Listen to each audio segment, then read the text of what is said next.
हे guys, welcome back. Myself Aditya Mishra. और अभी कल ही सीबीएसई बोर्ड 2026 का रिज़ल्ट आया है। और जैसे मुझे एक्सपेक्टेड था कि रिज़ल्ट आने वाला है, वैसा नहीं आया है। मुझे लगता था कि जब मैं क्लास 12th में आया था तो मुझे एक थॉट आता था कि आप किसी का भी 75% क्यों नहीं आता है, सब जेई करने के बाद 75% के लिए होती क्यों है, इतना हाथ थोड़ा ना होता 75%, मतलब ईज़िली किसी का भी 75% आ जाता होगा। तो मैं ये सोच के हँसता था।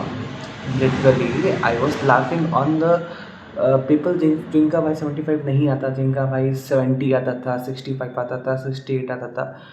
मैं सोचता था कि वो लोग साल भर जेई की तैयारी किए हैं, पूरा एफर्ट लगाए हैं, लेकिन उनका एट द एंड 75 क्यों नहीं आया। फिर देन आई रियलाइज्ड कि गलती कहाँ होती है। क्योंकि मुझे लोगों का शायद नहीं आइडिया, लेकिन मैंने जो अपना रिज़ल्ट काउंट किया था जब एग्ज़ाम दे के आया था, तो आ रहे थे 78 या 79% अप्रॉक्स। मुझे इतना कंफर्म था कि इतना आ जाएगा।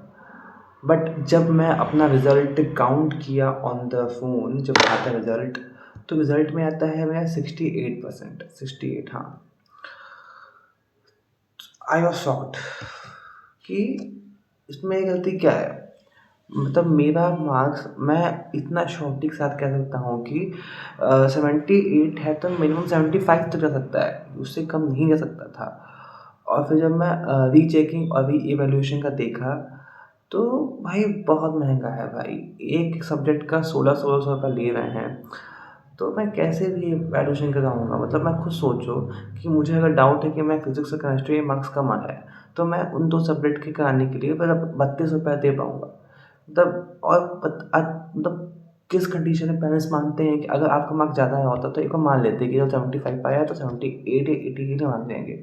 लेकिन अगर 68 आया है तो री एवल्यूशन के लिए पापा मम्मी कैसे मानेंगे। उनको भी तो एक इंश्योरेंस मिलना चाहिए कि हाँ बच्चा इतना पढ़ा है तो शायद उसका मार्क्स इतना बढ़ जाए। नहीं मान पाएंगे, मतलब उनको भी लगेगा कि नहीं, उनको ट्रस्ट हो पाएगा उसको, मतलब अब बच्चे के ऊपर। और बेसिकली अब मैं जिसको बोल रहा हूँ सब बोल रहे हैं कि तुम रो रहे हो। इवन कि मेरे जितने भी टॉपर्स फ्रेंड्स थे, आई थिंक जितने भी मतलब मेरे फ्रेंड्स थे, इवन मेरी एक कज़न थी जिसका मार्क्स 10th में आया था 95%, 11th के प्री बोर्ड में आया था 90%, लेकिन उसका भी आया 69%। एक मेरा दोस्त था, बहुत क्लास का टॉपर था, उसका मार्क्स आया है 60 नहीं, उसका मार्क्स आया है 72%।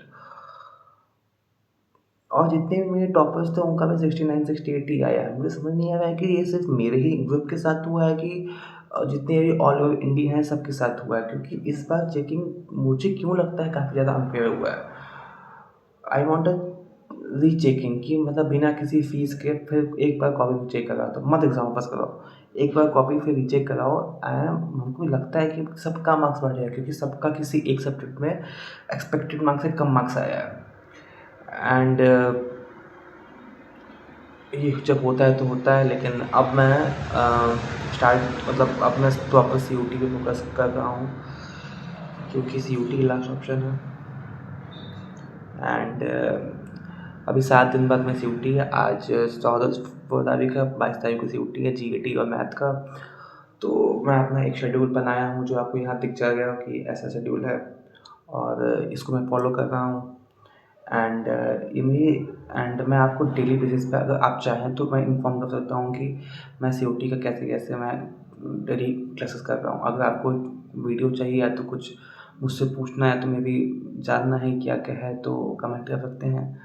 अगर नहीं जानना है तो कोई नहीं भाई, लोग आप लोग भी अच्छे से तैयारी करिए, क्योंकि मुझे तो अनएक्सपेक्टेड मार्क्स आए हैं। अब मैं गिल्ट में बोल सकता हूँ तो लगेगा कि मैं रो रहा हूँ, but I tried my best, मैं यही कह सकता हूँ। बाय।